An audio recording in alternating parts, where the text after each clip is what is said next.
Welcome to the Gary Null Show, a program designed to enhance mental, physical, and spiritual well-being through science and the wisdom of the ages.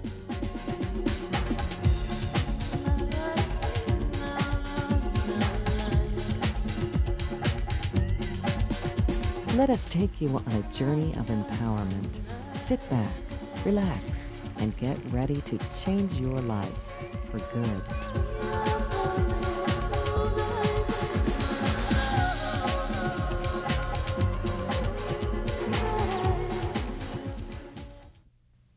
Hi everyone, I'm Gary Null. Nice to have you back. We talk about health and nutrition. Well, what's one of the #1 health issues in the world today? AIDS. Now, most of you do not have AIDS, will never have AIDS, but this is informative because it's going to dispel many of the myths about AIDS. In fact, almost everything you've ever heard about AIDS, you'll see, could be challenged as a myth. Join me now as we take you around the world, giving you the other side of the story on AIDS.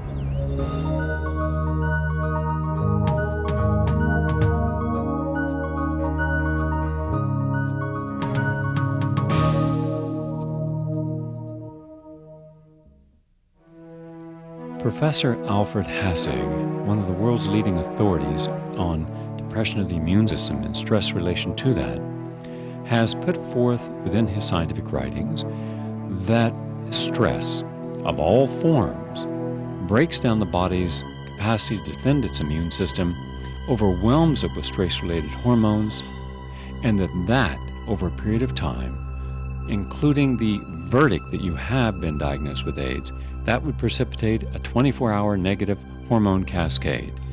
Taken into that, you're an already weakened immune system, is enough to cause many of the conditions that we're now calling AIDS. Persistent stress influences diminish the cellular immunity, the lymphocyte immunity, the thymus immunity, and increase the activity of the humoral immunity, the release of antibodies. So the main item in AIDS, in its pathogenesis, is a persistent stress activation of the metabolism. If this stress is persistent, your body produces a lot of stress hormones, adrenaline, noradrenaline, and they would activate. They stimulate growth, but this is very dangerous, when this persists. So the body wisely makes a reaction against these activation processes, and that's cortisol. And cortisol suppresses every replication of proteins, and therefore as well the replication of cells. So if you are in a state of persistent stress, you are at the same time in a state of persistent hypercortisolism, a huge amount of cortisolism, and then you become thinner and thinner, and your regeneration won't work, and you become more and more positive, means more and more antibodies. But the most important immune functions are not to take care about foreign or not foreign invaders. This is to recycle your own body. 1% of your body mass, and this is an incredible high number, 10 high to the 12 cells, have to be recycled every day. And if this is not possible anymore, then you are in a very bad condition, because your body's own proteins are going to endanger your own life, because they are poisonous if they are freely floating around inside your body, and fungal infections may grow on them. Our theory predicted that AIDS patients or AIDS can be treated and prevented by antioxidants. And this has been proven by researchers from Stanford University, where they have shown that AIDS patients, including the T4 lymphocytes of AIDS patients, are oxidized, and that oxidation is directly related to the development of AIDS. And conversely, if you give antioxidants to the AIDS patient, the progression of the disease is inhibited. There is a paradox. In America, we're told that it's the fast-tracked gay and the intravenous drug user most susceptible to developing AIDS. In Africa, we're told that it is the heterosexual that is most susceptible to developing AIDS. Why the contradiction? Well, we haven't looked carefully at the facts. We've been told numbers ranging from 5 million to 25 million Africans have HIV and that there's going to be an enormous amount of death. But when you actually go to Africa and you interview the physicians working there, you find that these are presumptive diagnoses. One of the things that is important to emphasize from the outset is that the definition of an AIDS case on the African continent differs decisively from what constitutes an AIDS case, say, in North America or Western Europe. A definition was arrived at as a result of a World Health Organization sponsored conference in October of 1985. What resulted was what's known as the Bangui definition. The Bangui definition of an AIDS case in Africa is based on 4 clinical symptoms. The clinical symptoms are a high fever, a persistent cough, loose stools for 30 days, and a 10% loss of body weight over a 2-month period. By that definition, a Western researcher like myself has had AIDS. But having gotten on a plane and flown back to California, I'm not considered, of course, an AIDS case. So I think it's important to keep that in mind whenever one looks at the data, the epidemiological data, about what exactly we're counting when it comes to AIDS in Africa. And tuberculosis is for all intensive purposes, the AIDS disease in Africa is tuberculosis. So what the HIV theory of AIDS is actually asking us to accept is that sometime in the early 1980s, all the traditional causes of these diseases, especially the infectious diseases, the dysenteries, the malarias, the tuberculosis, which are, let's face it, a symptom of poverty, of poor sanitation, lack of immunisation, lack of medical services, hunger, starvation, were in fact replaced by HIV as the cause of all these diseases. I mean, this is not, to our view, this is not a likely scenario. Where there have been good research reports, it's clear that these HIV tests render a ludicrously high rate of false positives when those tests are done among populations that already suffer from other kinds of endemic diseases, parasitic infections, and malnutrition. There was a study in the Journal of Infectious Diseases in 1994, for example, that made it quite clear that when they did these HIV tests on a population in Zaire, where there was widespread tuberculosis and leprosy, that the test results in 70% of the cases were false positive. If the test results are 2 or 3% false positive, a test is basically invalid. It's useless in terms of epidemiology. Now, what exactly they would be testing positive for is another question entirely. However, the numbers of AIDS cases are run together with projections of HIV seroprevalence or HIV infection. Usually these tests are conducted at a sexually transmitted disease clinic, maybe 100 or 200 people are tested, or they're done at an antenatal clinic where pregnant women are also tested. And from those samples, then projections are made about the rate of HIV and the rate of HIV/AIDS, which are run together customarily in Africa. Not only HIV/AIDS for an entire country, but projections can be made, as they were made at the AIDS conference in Geneva in 1998. Projections can then be made for an entire continent of 650 million people. All over the world, entire nations are claiming that we also have an epidemic of AIDS. In India, especially in Bombay and Calcutta, in Thailand, in China, in Haiti, Guatemala, Brazil. Therefore, the idea of giving medications to everyone in a country doesn't seem reasonable. What would seem more reasonable is to give these people the type of infrastructure of clean water, proper medicines, good, healthy diet, and de-stressing them from the political conflicts and gross poverty so that they have some optimism and a built immune system to look forward to a future. That is not being done. We had the honor of meeting many African doctors who seriously were worried that the whole of the AIDS science was wrong, and they were not afraid to speak out. But it was very dangerous for them to do so, and they were certainly not going to receive any funding. Because in Uganda, for example, there was $6 million arriving that year for sex counseling and condom distribution. And for malaria control, there were $65,000. So that's for a whole year.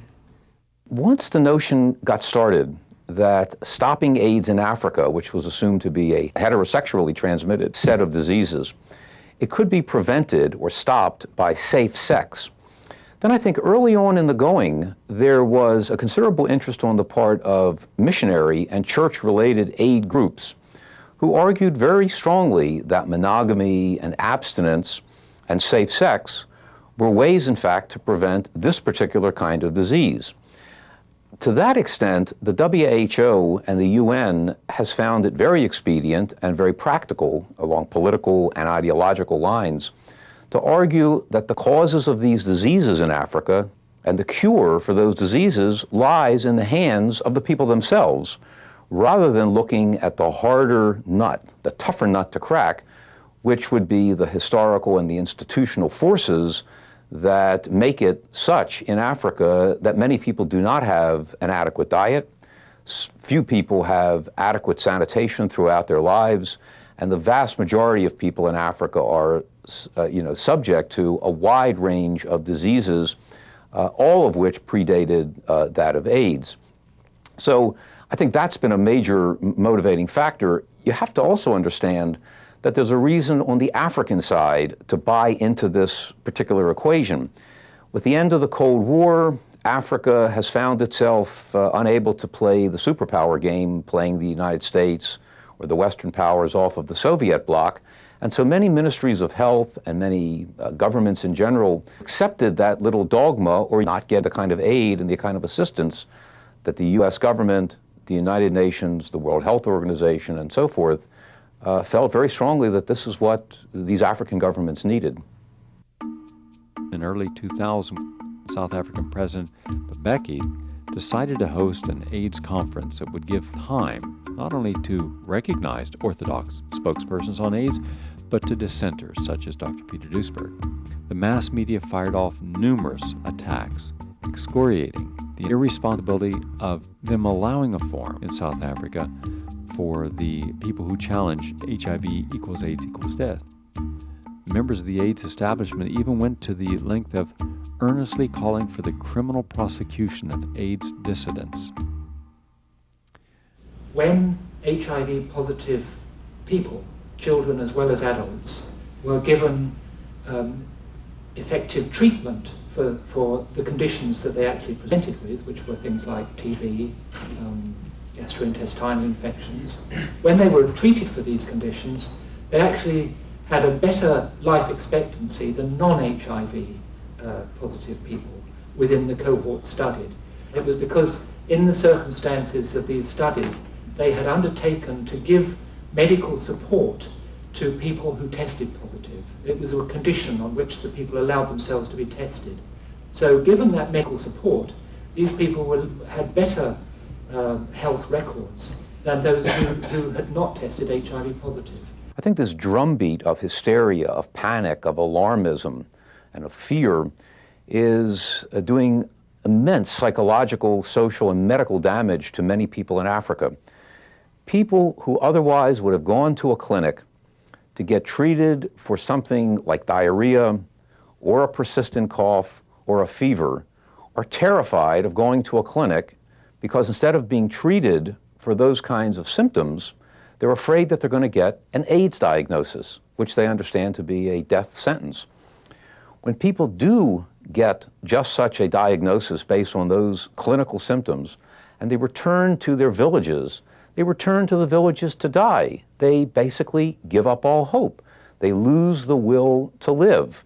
They become an outcast. They are, in a culture like many African cultures in Southern Africa, where the extended family is everything, to be rejected by your extended family, to be forced to live in a secluded, segregated little hut away from the rest of the family, to have only meager amounts of food, meager amounts of water given to you, is to prepare the person for death.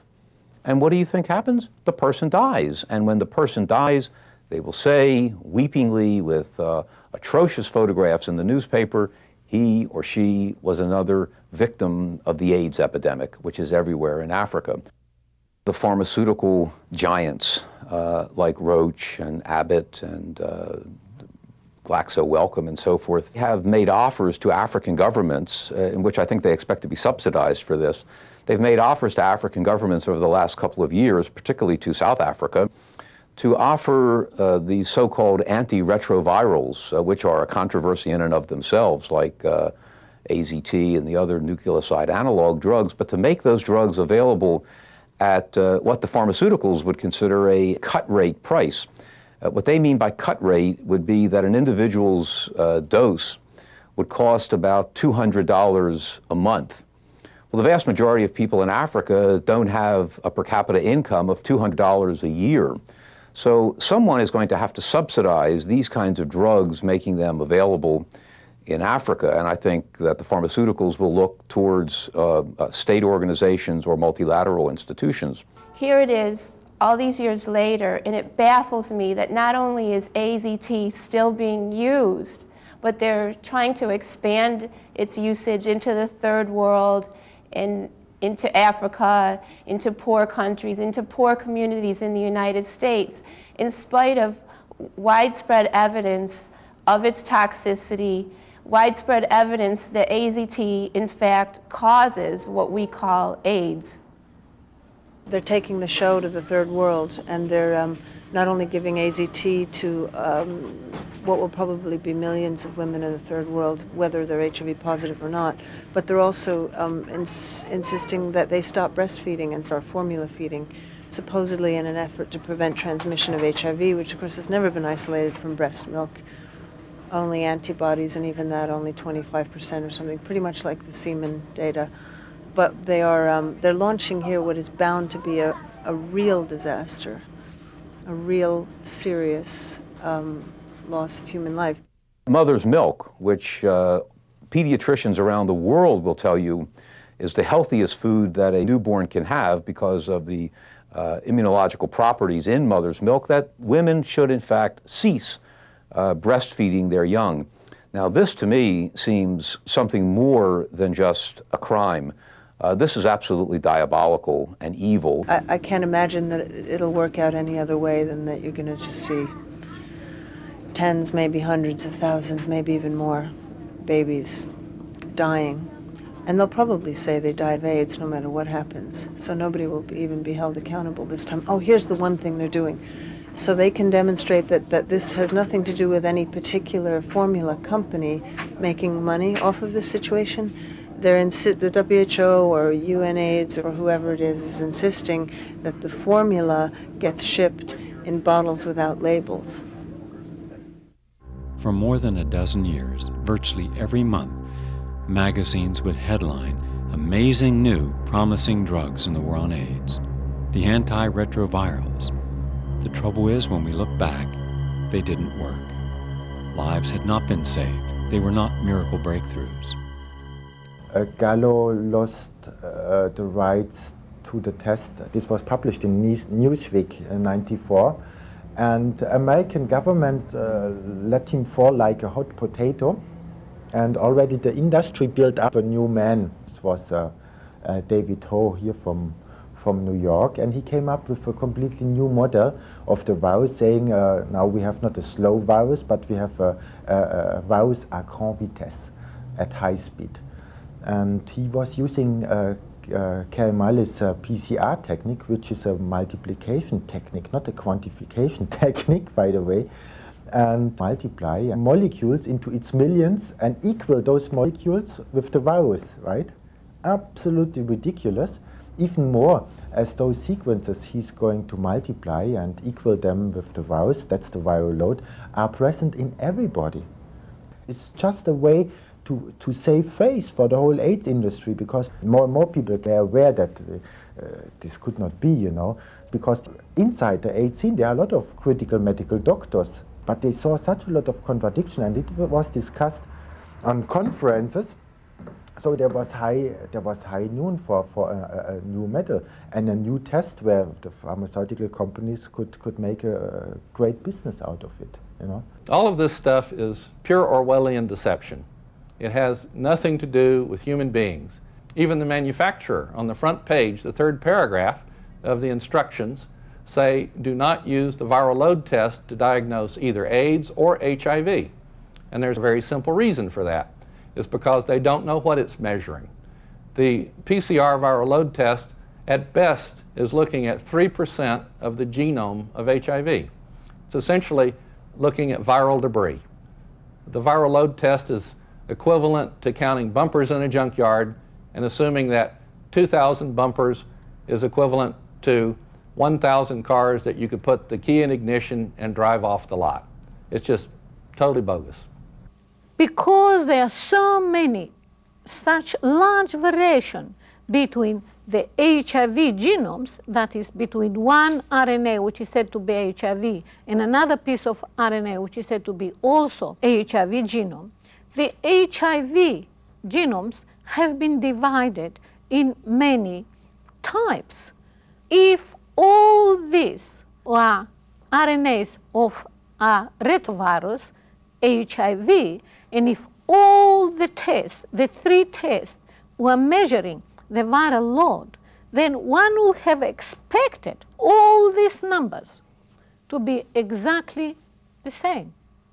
And yet, as you can see, one can have from no virus detected, no viral load at all, to up to 1 million, just by using different types of HIV. The same thing, by using different tests, you can have from nearly no virus detected to a very, very high viral load. So one can find really hard to believe that such tests can be used to measure anything, not to mention a deadly virus.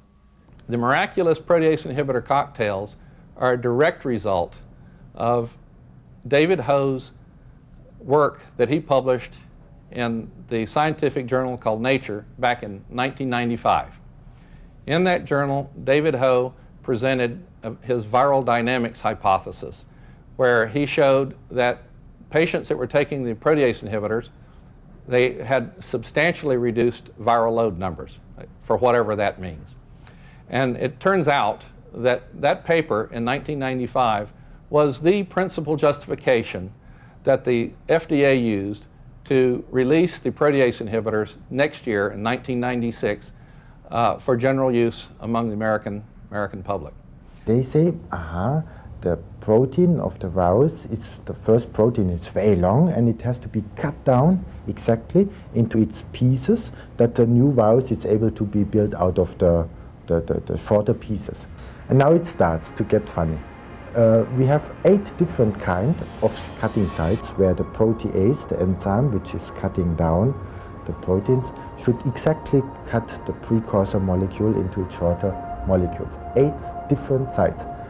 Because when they invented the HIV sequence, saying that's the genetic material of HIV, they couldn't think about such details at this time, and now they have the problem to explain it. And they explained it in a way saying, the protease of HIV is unspecific.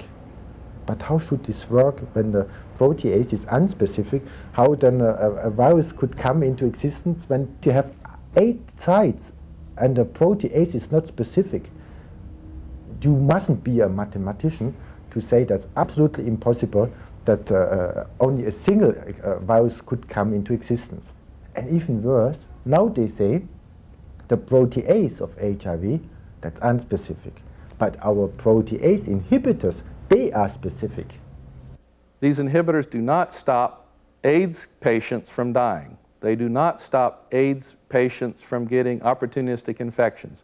In fact, these inhibitors cause more problems than they solve. They cause AIDS-defining diseases.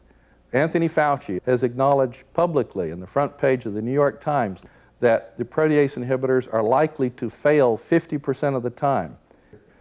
University of California, San Francisco study went even further. The people, in their words, that needed the protease inhibitors the most were the ones that were failing. They were the ones that had AIDS-defining diseases. They were the ones that had a history of antiretroviral AZT use. The ones that were benefiting on the protease inhibitors were those who were newly infected. In other words, they had no symptoms. They had no history of AZT use. So when you look at it that way, the HIV protease inhibitors are likely failing 100% of the time. The chain terminators specifically were used since 1987 when AIDS was on the increase. So AIDS has continued to increase with antiviral drugs of the DNA chain terminator variety and has decreased when recreational drug use decreased and continued to decrease when the protease inhibitors were introduced in 1997 because recreational drug use continued to decrease. But it didn't decrease as fast, and guess why not? Well, because people who are HIV positive are now being intoxicated, rendered AIDS patients by anti-HIV drugs, which have virtually the same spectrum of diseases that they cause as so-called AIDS is.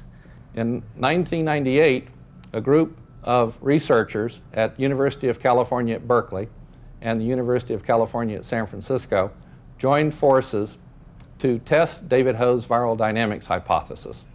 And in short, their results are that Ho's hypothesis is wrong. Their data actually shows that HART, which is short for the highly active antiretroviral therapy, which is simply the protease inhibitor cocktails, that HART actually does what HIV is supposed to be doing. It produces a shorter lifetime for the T cells in HIV positive people taking the drugs as compared with HIV people who do not take the drugs. So you interfere on a very basic level of life, and it takes a time that you see the clinical outcome of these damages. And it's worse than AZT.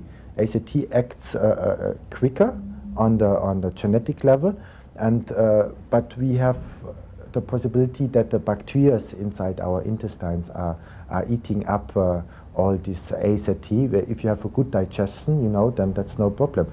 But the protease inhibitors cannot be cut down because they are artificial. Then they would accumulate over the time inside your body, producing crystallines, destroying the kidney in the first line and other organs. But then, when they accumulate and would cause all various kind of effects. And this we have predicted some 2.5 years before already in the British journal Continuum. We have warned about not the side effects, but the main effects, you know. And the worst to come, it's the failure of the liver, and of course the blood production, when blood is destroyed, and that's what they say, it's the side effects, or you know, when the fatty acid metabolism is destroyed as well, and you have fatty acid accumulation everywhere inside your body. It is not possible in one program to cover all the important issues on a subject as demanding as AIDS. But at least if you now have some questions that you did not have before, if you're not as certain in HIV being the only cause of AIDS, the HIV antibody test being accurate, that the antiretroviral drugs are the way to go, that the vaccine is the miracle cure for the future, if any of this has caused you to pause, then this program has served its purpose. I'm Gary Knoll. Thank you very much for watching.